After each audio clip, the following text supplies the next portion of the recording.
Hello and welcome back to the Be a Better You podcast. I am your host, Allison K. Dagney, and today I am joined by fellow author Michelle Lentz.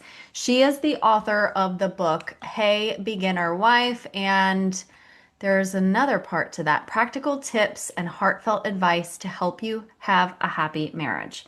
Now, there is a reason that I brought Michelle onto this podcast because I had a story that I shared with you, Michelle, about my experience that I got married very young. And, we were a very faith-centered, quote unquote, marriage. We went to church every week. But behind closed doors, there was abuse happening. And most of my listeners know this.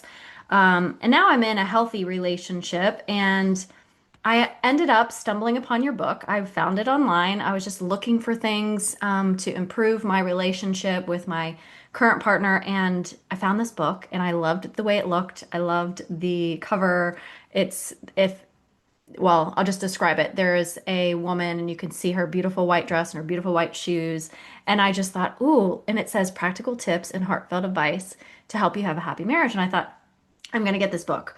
And I read this book and I absolutely loved it. And I think it is fantastic. And I wanted you on here because I really want people to feel hope and inspiration that you can have a happy relationship, whether that's a marriage, whether it's just a relationship or whatever that is, but that is possible because so many of my listeners have struggled with toxic, abusive relationships, and it often feels very impossible. Like Mm. this cannot happen for me. So, if you could, just tell us a little bit about you, tell us about your background, how you ended up becoming an author and writing this book. I would love to hear it all. Great. Well, a little bit about me would have to start with the fact that I have loved the idea of marriage since I was a little girl. And Oh. I think, maybe a lot of women are like that. I don't know. I just took it for granted. Just always pictured myself getting married and having children. So even in high school and college, that was my hope. I hoped that would be my career path, was that I would have the opportunity to do both of those things. And really, and by God's grace, I was able to do those things. And I, now looking back on it, even know that's more amazing than I took it to be at the time, because so many of us don't have that story. So I'm able to sit here and say, I'm almost at my 39th wedding anniversary, Wow. only because I was able to get married when I was 24 and because I married a good guy. Um, so with that, another thing that drew me to my husband, Steve, we met after college. Um, we both wanted a large family. And I was one of four children. He was one of three. People thought four was a lot of children. I just always wanted more. Didn't know how many, but more. And Steve talked about it. He agreed he wanted more. Also, I was like, oh my gosh, are the stars aligned? Yeah. How did God do this? So we have six grown children. Wow. And one of our hopes for those children was that they would be friends, and that they would grow up and somehow change the world. That was our mission in our marriage. And so we dedicated everything we had to accomplishing that. I've always been a marriage junkie in terms of reading books about marriage. And Mhm. when I hear someone talking about it, I stop, I listen to the podcast or whatever it is. I just want to learn more. Mhm. And so I'm always observing, always thinking about it, love to talk about it. Women in general, we love to talk about Yeah. things, but I love to talk about marriage. But then when I'm raising children, it's daunting to raise children and to have that responsibility. So then I'm like, I don't know what I'm doing. I had to read books about that, had to ask you about that. So because of that, I'm very marriage family focused and centric. I'm now working full time.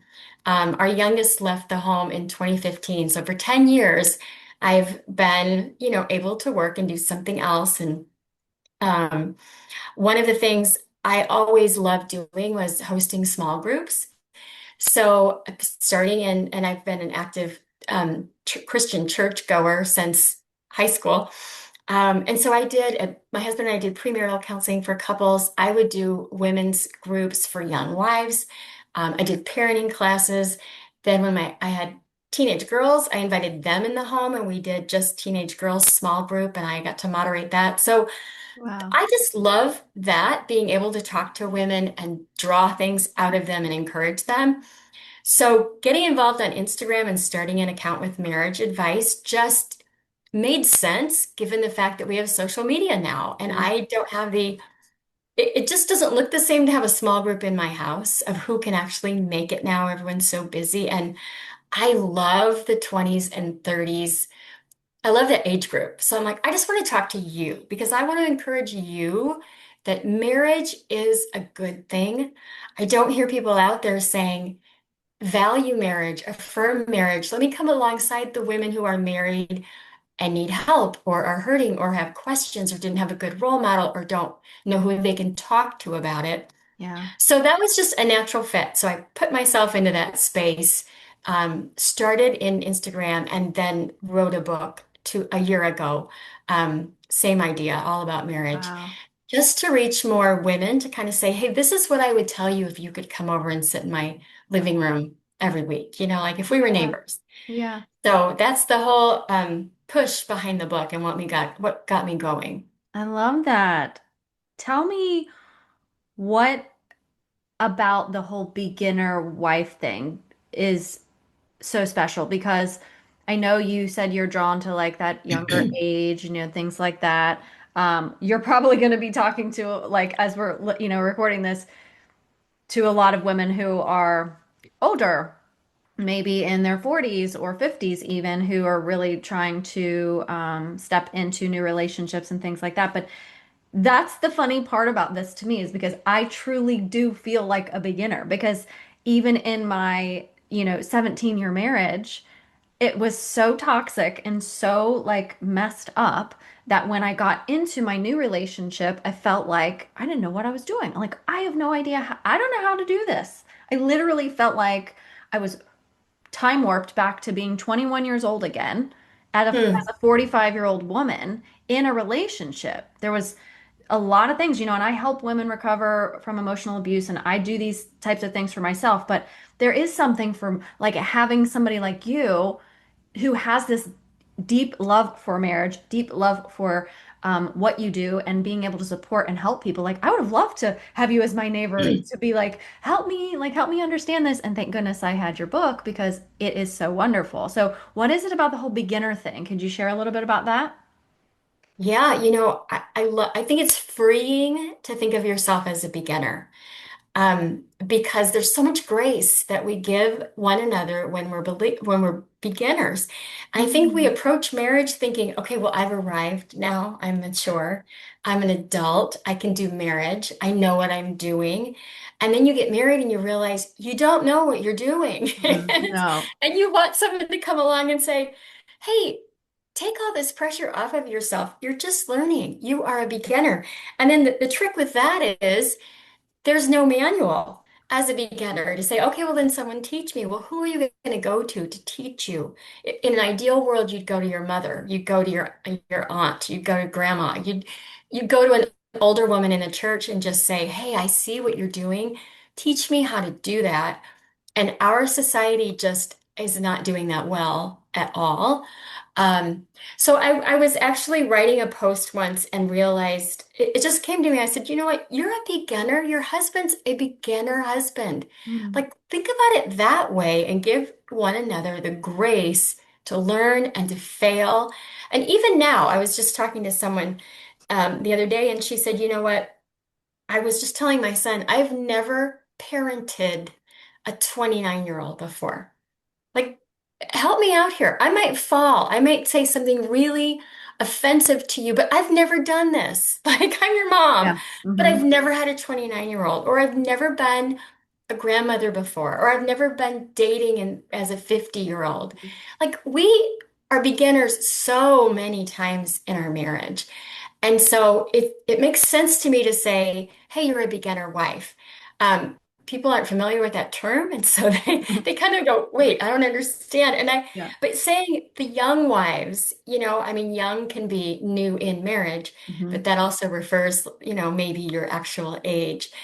So I landed on beginner wife, hoping that people would hear it, it would resonate, and they would think, yes, Yeah. that's exactly it. I am a beginner. I do need to learn, or Yeah. just encouragement, someone to hold your training wheels Yeah. and then to say, hey, you're doing great. Exactly. And that's how I felt when I saw that. Maybe that was part of the draw for me when I saw that book.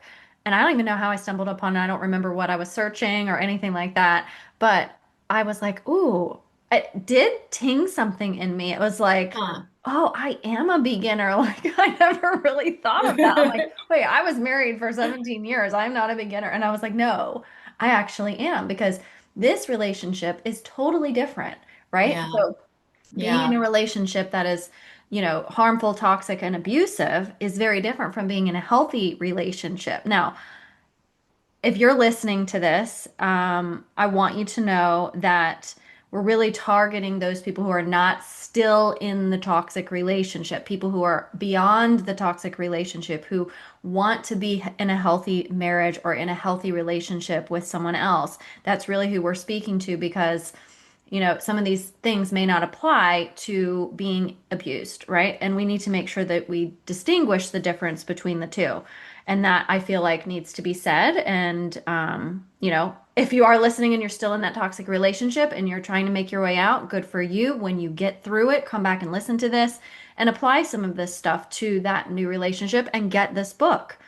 Okay, so I want to talk a little bit about the book itself.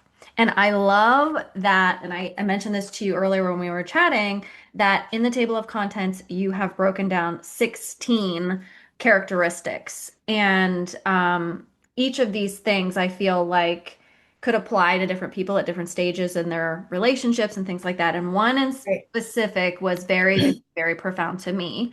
And so I did want to talk about that. But before we do, do you feel like that one of those in particular holds the most healing power for women rebuilding, after a difficult or abusive marriage? Um, I think there's probably two chapters that would resonate Okay. particularly with someone coming out of that. One of the chapters is about friendship Hmm. and what it looks like to be a friend with your husband. I don't, I know there's people who have different ideas about friendship and marriage, and I just speak from my own experience. My husband is a really good friend. Hmm. And we have a healthy friendship. And marriage is more than a friendship. I understand that.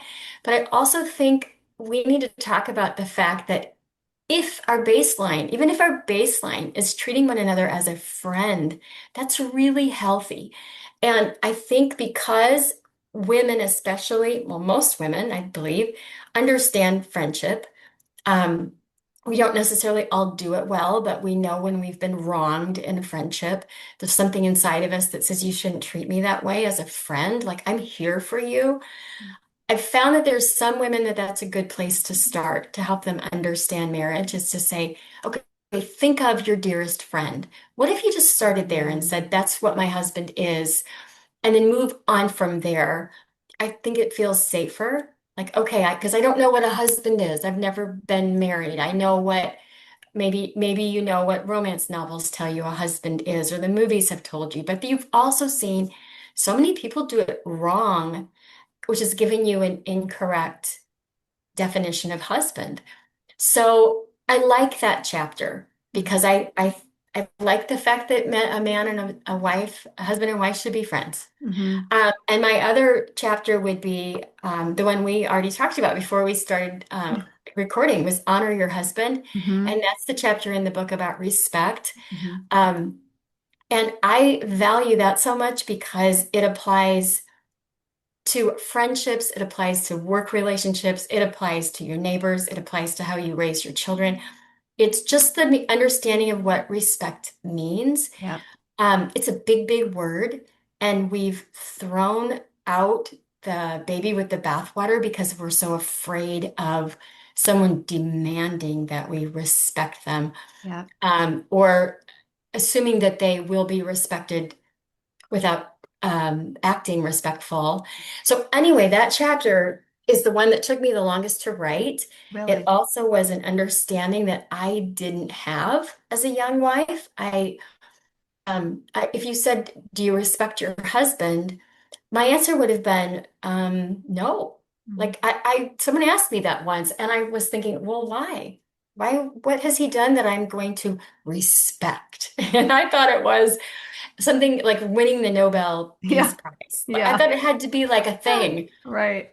not just like everyday life. You just didn't respect everyday life. It was a saved honor.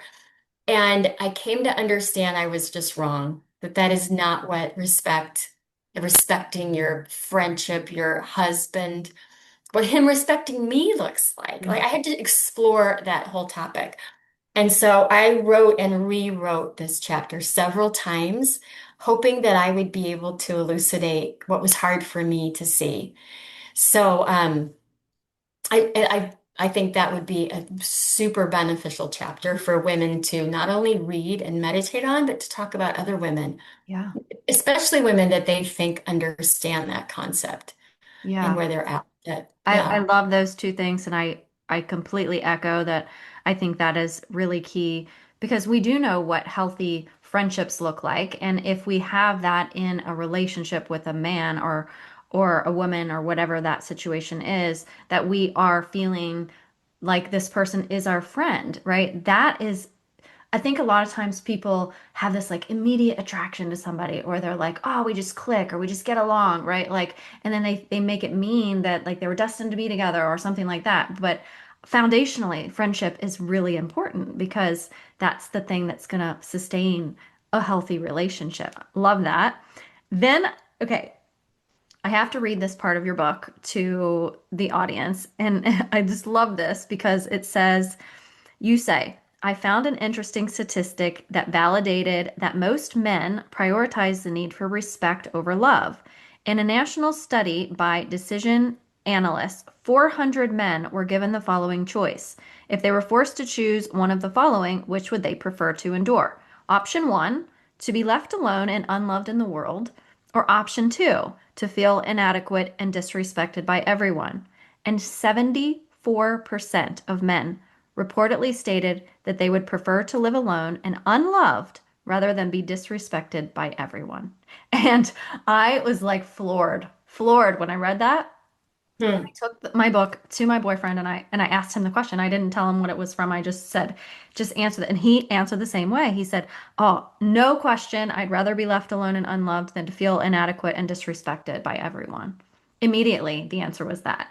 And so that was like kind of a turning point for me to really, like you said, like really explore respect and what that means because I didn't know, I wasn't taught that. I heard the word like be respectful. Like to me, it was like have manners and like that sort of thing. right?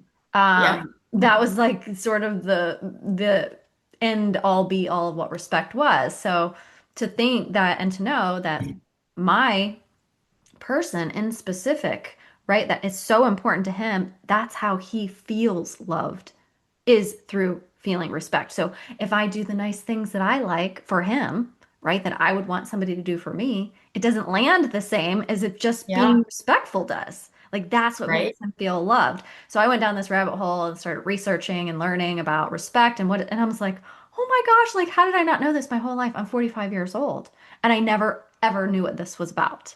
So Yeah. I really give a lot of credit to you and your book for that because it really opened my eyes to something that I had never been part of this relationship.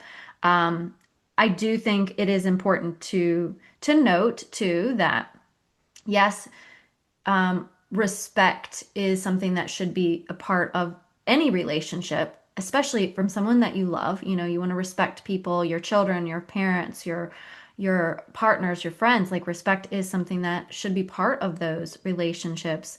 But I don't personally subscribe to just giving out respect just to give it out.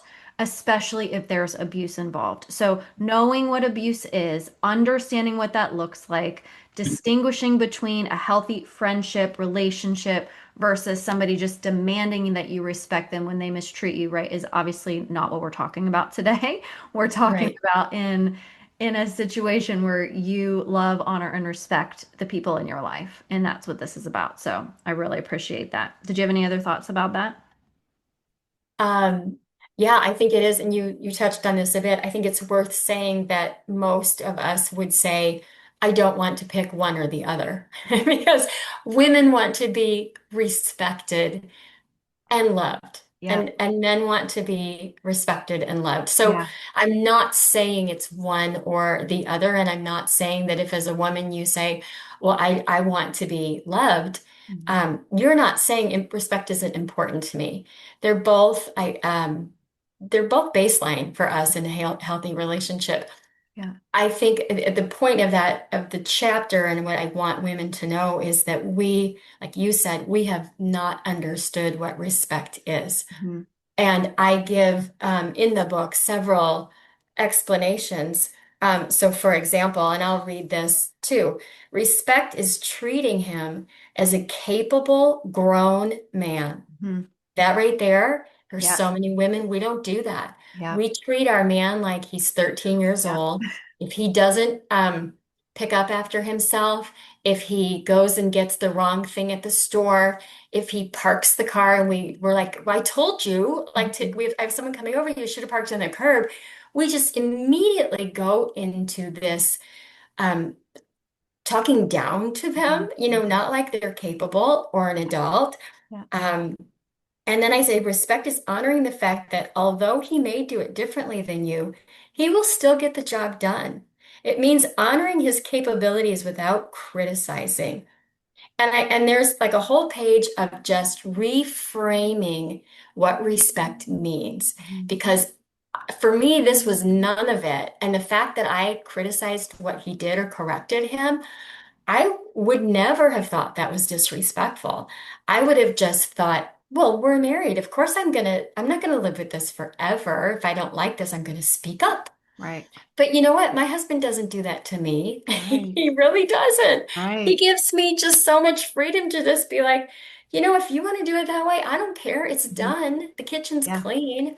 Why should I care? Like, for example, one husband, it was so important to him that he was raised where you sweep the kitchen floor and then you mop it. Mhm. His wife was raised where you mop the kitchen floor and then you sweep it. And he was like, don't do it that way. Don't do it that way. And she goes, it was basically like, why are you correcting the way I clean my house? The Mhm. end result is a clean floor. Like, Yes. go away and let me do it. Right. And I think that's the deal. Most men are just like, it's done. It's great. You Yeah. did it. Yes. But yeah, I think that's a concept that all women, whether no matter what they've been through, Mhm. we just are learning what Yeah. the whole concept of appreciation and respect and grace looks like. Yeah. And one thing I will comment on, because a lot I have to like address the people who have been in these emotionally abusive relationships because as you're talking like about like how to clean and like things like that, my ex-husband would be very critical about those things. He would tell me how to do those things. But then as I'm listening, I'm saying in my mind, yeah, but and then I was nagging and I was like, you need to do this and you need to do that. And then like I would get really frustrated, so I would go do it myself because he would never do it. So it was like, yes, he was being Mm, treated like that. I was also being treated like that, right? So that we've got to right? find, healthy partners who aren't um, you know, completely controlling and coercive and abusive and manipulative and all of those things. Like that is definitely important. And knowing what a healthy relationship looks like is the first step, right? We've got to kind of maybe just the same way we're identifying what respect means, we have to identify what a healthy relationship is, but then we have to Yeah. play a part in that, right? Like we have to play a part in that. And I've noticed like because I practice like and I said to my boyfriend the other day, I was like, when you do something or like you say you're going to do it, I'm going to just trust that you're going to do it. And I will notice that as time goes by, I like find myself wanting to say something or find myself wanting to and then usually magically within like a day or 2 days, it's done. Like, and there was no reason for me to be that like prodding because it was going to happen anyway. And I do trust, like he is a trustworthy person. He does what he says he's going to do. So he doesn't Hmm. need those reminders. He doesn't need to be treated like he's 13 years old and he hasn't cleaned his room yet. Like I know it's going to get done. So, but I noticed that in myself, I had to take a look at myself. Like, where am I feeling this like pull to, hey, are you going to do this? Hey, so we came to an agreement and I said, if there's something that you said you were going to do and time starts going on a little bit and I start feeling like I need to say something, how do you want me to approach you? And he said, just ask me, are you going to do that? Because for him, that didn't feel like I didn't trust him. It was like, not like, when are you going to do it? Or you need to do this? Or can you do this? It was like, hey, are you going to do Yep. that? And then, yeah, I'm going to do it. I'll get to it. Right. And so then it's a little bit easier for me to kind of step out of those old patterns and him having the grace to understand that that's part of what I'm doing to try to heal.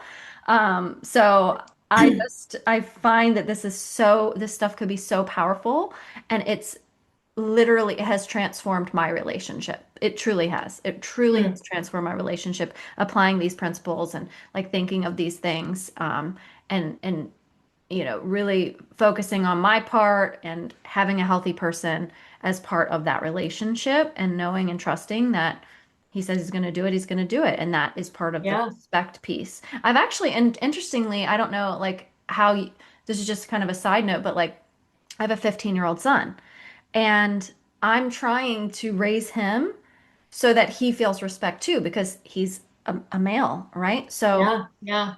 I said to him a couple times, I'm like, hey, we're gonna get your room clean, like, are you gonna clean your room? And so I use that same verbiage with him. He's like, yeah, I'm gonna do it, Mom, I'll do it, right? And then he leaves for a couple of days and I come back and his room's still dirty. So I just went to my boyfriend. I said, hey, can you just deal with this? Can you just handle this for me? Can you just talk to him like man to man? And he's like, yeah. So I think maybe he even would take it better from him than his mommy, coming in and be like, Right. hey, you need to do this, you need to do that. So I think about like raising young men too, to have them feel respected as well, right? He is my son, but I don't want him growing up feeling like I'm always like nagging him or like on him to try to do stuff because I want to set him up for a healthy relationship too. So one day when he meets a woman that he recognizes if she's, nagging or being disrespectful, that he can see that that's not healthy for him either. So, Yeah. No, it definitely applies to raising mhm, sons. And mhm. I didn't understand this until my oldest son was like 13 years old. So I really missed the boat for a while, but it made a world of difference to be able to say, um, you've got a test on Friday. I trust you're going to be able to get ready for that, right? And Yeah. then they're like, yeah, Mom, I'm all about it.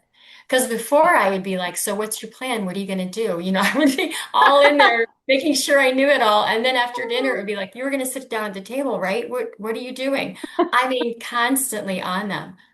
So, and I really appreciate, Allison, that you went to your boyfriend and asked him, so how do I handle it once I've asked you and you haven't done it? I think that's absolutely fair and healthy to be able to say, I don't want to nag you, but I do want to know what resonates with you in terms of me checking in, because Mhm, it is a little unsettling to feel like you said you were going to do it and a couple of days have gone by. How can I approach that so you don't feel mhm. like I'm nagging? And each man's going to be a little different because they are, like even in that survey, 74% said they would choose this. Well, that means 26% wouldn't. And Yeah. if that's your man, then you know that you're going to respond that way. You're going to prioritize different things with your man. And I think that's one of the um, challenges as women is we might hear something and go, well, I don't agree with that. Mm, Well, if that's what resonates with your man, it really doesn't matter if mhm. you think he should have said, I'd rather be loved. Right. Because if he said, I'd rather be respected, you're just going to miss one another until you meet him where he's at, like his felt need. And you want him to respond that exact same way to you too. Yeah. You want him to be a student of you and Hmm. be like, I know this to be true about Allison. So every other woman wants red roses. Are you kidding me? Allison wants to go skateboarding. Right. Whatever it Right. is, Right. we have to be students of our husbands. So we can Yes. get practical information and then go to our boyfriend or our husband and just kind of play with it and say, Mhm. what do you think? Like, Yeah. do you agree with this? Um, when I discovered the whole different what respect meant, and I asked my husband, would you feel disrespected if someone did this or whatever it was? And he would say, yeah. And then I'd ask him another question, yeah. And then he goes, does this surprise you? And I thought, it does. I didn't even want to tell him it did because it was so evident to him. And it Hmm. was shocking to me that Yes. I had been on a completely different plane of understanding for so long. Yeah. I felt the So, same. I felt the exact same. And actually part of me, I had to do some work to like give myself some grace and compassion for not knowing because it's hmm, like I can't believe I just didn't know this. Like how did I not know this? And to know that that's how he appreciates being loved. That's so yeah, easy. that's It's so good. easy for me to do it. Like why would I not do that for him, right? He does things for me that he knows how I like to be loved and how I like to feel cared for, and he does those things. So he deserves the same, right? And whether I think it's silly or I disagree or whatever, like it's his perspective. That's what he prefers. And so to me, it's really easy. Like now that I know. So I love that. Good. It's so important to understand our partners and what their preferences are, like how it's important for them to feel loved and cared for.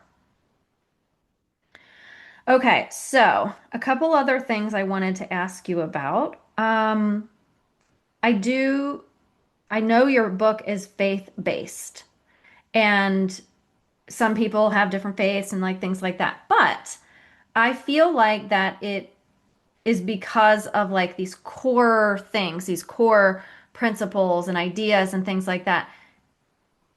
Faith can be part of that, right? Whether you are a, religious person or you aren't. I still think this is so important that you have these principles like kind of baked into this book. So, Hmm. you know that there are probably women who don't have the same faith as you and things like that. So how did you kind of strike a balance there when it comes to, Yeah. the things you're sharing? Um, I don't consider my book faith-based. When I was writing it, I had to write, I mean, I am who I am. So I have a very strong faith and it influences my decisions in my life and my marriage and my parenting. Um, but I'm also, so what I wanted to do was pull out what was practical that could help every woman. Mm, Because I'm thinking we're all on a journey, and I know quite a lot of women who don't start off with a faith, and then as their life goes on, they find faith and they make new decisions. And then they look back and think, oh, I regret, that I didn't. One thing, I regret that I wasn't more tender with my marriage and holding it in as high of esteem. So my heart was just like, you know what, no matter what your faith is, I want you to esteem marriage. For me, I esteem it as God's gift to me, that it was something just so precious. And I think it's a precious gift to everyone. mm, I think our life is a precious gift. The fact that we were even given life. I mean, how did we get to lease this incredible body? I mean, yeah, it's a crazy good body. yeah. No matter what it looks like, it serves us so well. So, I started writing and I thought, I don't want someone who doesn't share my faith to read this and think, well, that's good for you, but I don't resonate with that. And I thought, no, I want you to have what I have, no matter what your faith is, because a healthy marriage really is about treating one another with kindness and cheerfulness and selflessness and honor and respect. And I thought everyone can have that. And if I can get that message to everyone before they choose to get a divorce, now you've had, trauma in your background, but let's say you married a good man Hmm. and you're both just immature and you find yourself wanting to get a divorce because you just really couldn't figure things out. I think you're going to be happier in the long run if you can make that marriage work. And so I'm all about seeing people get the blessings that God has for them, whether or not they know God or not. Yeah. So in writing the book, I tried to give principles, practical tips and advice of how you can have a happy, healthy marriage. Now, I have two chapters at the end of the book um, that are that I just couldn't write without referencing my faith. I tried, I couldn't do it. The chapter 15 is it's called Marry Your Match. And it's about the fact that no matter what your faith is, you should marry someone where you're on the same page with your faith. I think that's going to give you the greatest shot at success. It's like building a house on a foundation. You don't build half the house with a basement and half the house with a slab foundation. It won't be as strong and sturdy as a house that either has an entire slab or an entire basement. So in that chapter, I say, my husband and I have a shared faith. And this is how it has helped us. This is when the rubber met the road, where because we had a shared faith, it was to our benefit. It made life easier for us. Um, but anyone can take that away. I'm not saying you need my faith. I'm saying just find someone with a shared faith. And then the last chapter is avoiding divorce and why I think that should be a goal. And I think it should be a goal because I think we weren't created to have our hearts torn in two and ripped apart. We weren't created for that. And I think God's the only one who can heal us from pain that deep. And so I just talked about the sanctity of marriage and could we do all that we can? Could we just commit not to get divorced so flippantly? Mm. So that's the end of the book. Hmm. And I even start with a disclaimer, like if this is where I'm coming from, and if you would rather, if you're going to disagree with me, just skip this chapter. It's Yeah. fine with me. I Yeah. don't care. I gave you all the practical Yeah. tips first. What I did do though, because I felt like it just wasn't a complete expression of what I'd learned in my marriage, I have written a second book. It's called Hey Beginner Wife Companion Guide. And it is a workbook that is faith-based. That does have references to the Old and the New Testament. And it basically says, this is how I was able to make the decision to be selfless. Or Mm. this is why I'm able to forgive my husband because I've been forgiven. Yeah. Um, that's a lot of it. It's really true. I'm able to forgive because I've been forgiven by Jesus. But you can forgive your husband even if you don't know that Hmm. forgiveness. Hmm. So it's the book really puts it out there for everyone because I also want people to say, I'm going to give this to my waitress. I'm going to give this to my barista. I've got a lady at work who just needs to be encouraged.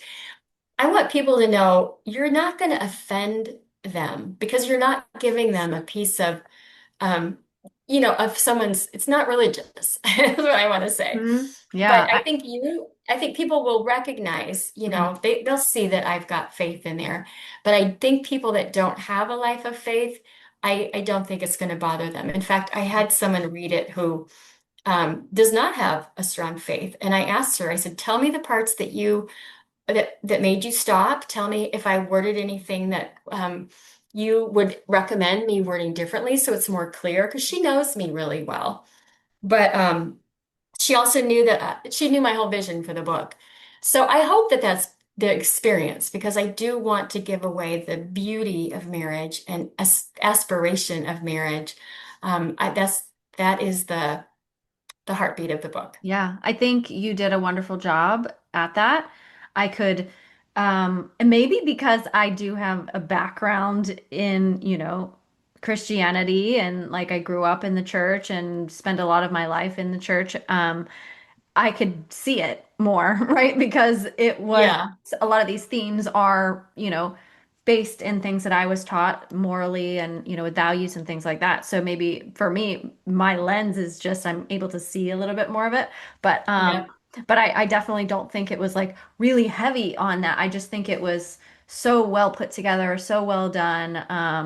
And I again, I have to just go back to this. Like you can kind of skip around too. Like there are certain Oh, parts yeah. I was just like, okay, I'm gonna read about this now, or I'm gonna go read about that now because it's laid out separately. Um, Yeah.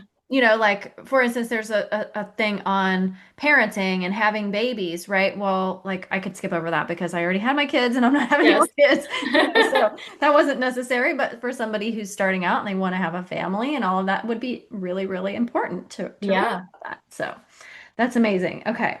So, um, let's just let me just ask you, if you have any words of encouragement for survivors of abuse, toxic relationships, who are really craving that like healthy marriage, even a faith-filled marriage, just like they're hearing us talk, and maybe they were that little girl that loved marriage as a kid and always wanted that like amazing life and just haven't been able to get there yet. So, is there any words of encouragement you might be able to share?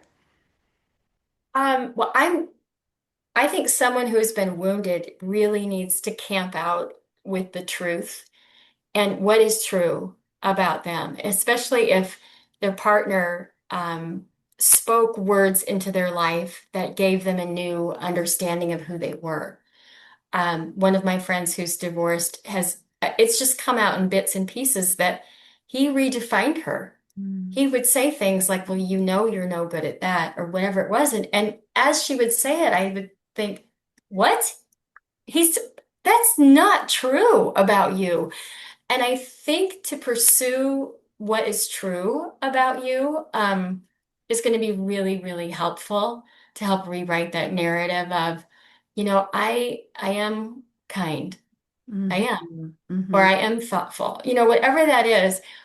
I would hesitate at, the self-help mantra of I am all these good things, but there's a difference between that and just what is the truth? Mhm. And maybe you need to ask someone in your life, what is true about me?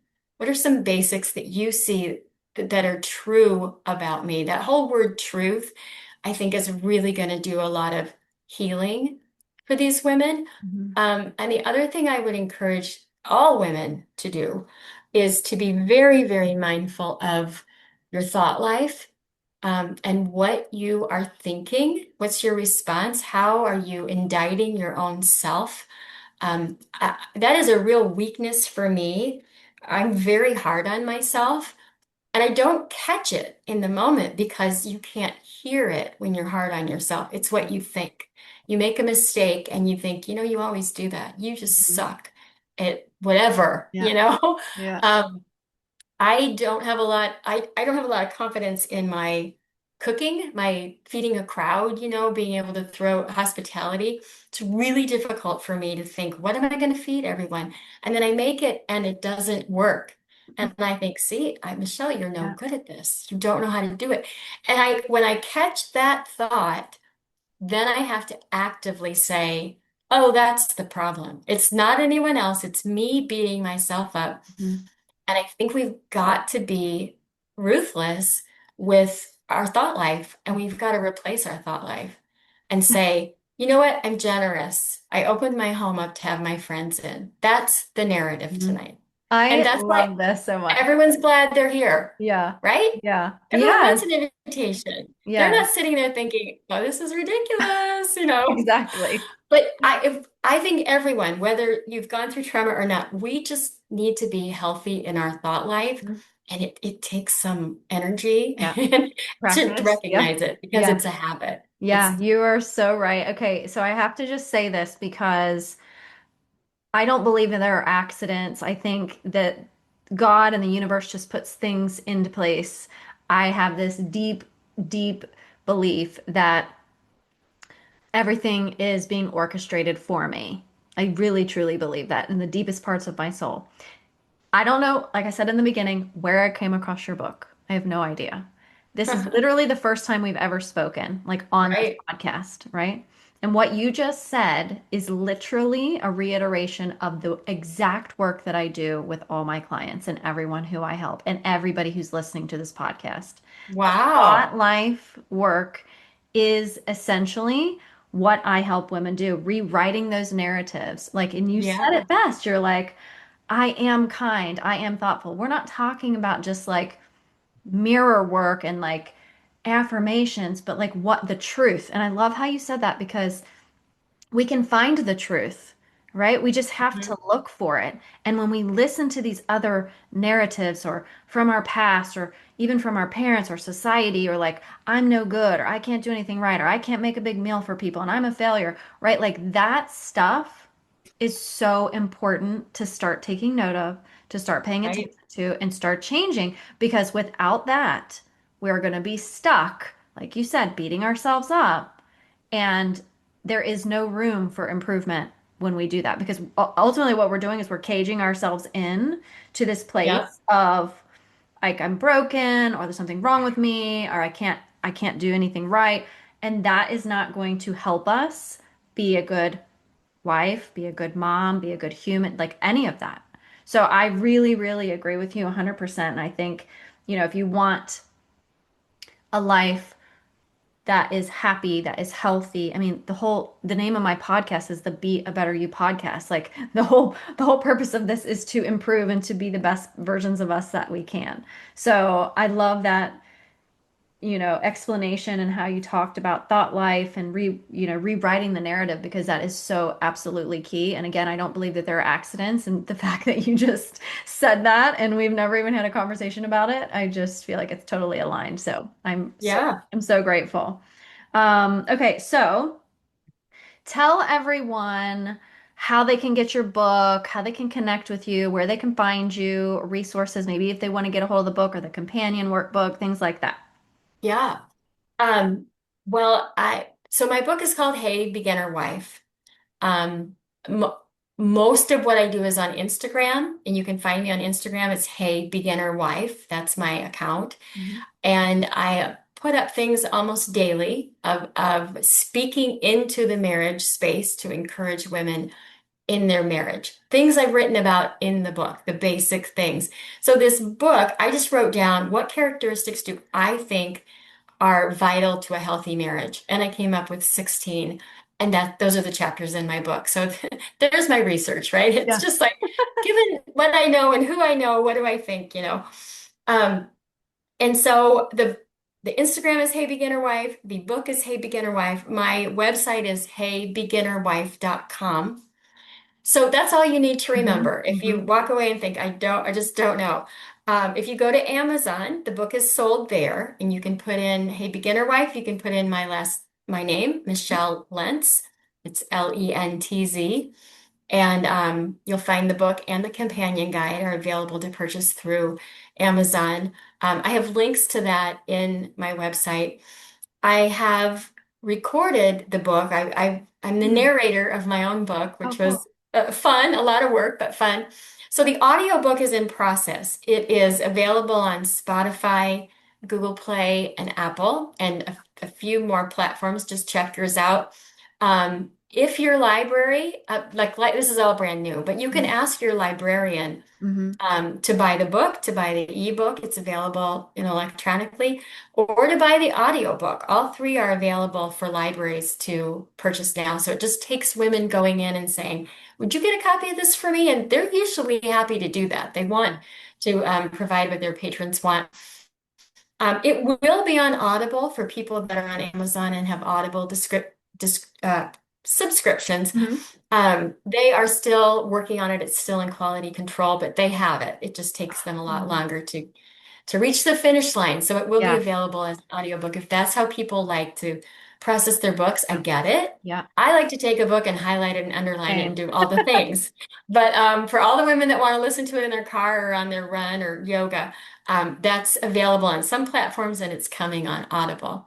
So Good. I hope I've made it easy for everybody Yeah. to remember. Yes, you did. You really did. And even if you don't remember, you can get it in the show notes because I will link everything below. So that way, Thank you. if you just want to go to the show notes, you can just click there and you can, I don't know, I have listeners who listen on YouTube, who listen on Spotify, Apple Podcasts, all the things. So in the show notes, it will be there and you can connect with her there. Um, I really appreciate you and your time and the fact that you wrote this book. And like I said before, I can't speak highly enough about it. Please go connect with Michelle if this episode has resonated with you, if the things we've talked about have resonated with you. Grab her book, grab the companion workbook, reach out to her, reach out to me. We're both, here to support and help you along your journey to be the best versions of you that you can be. So thanks for being here. Yes, thank you for having me.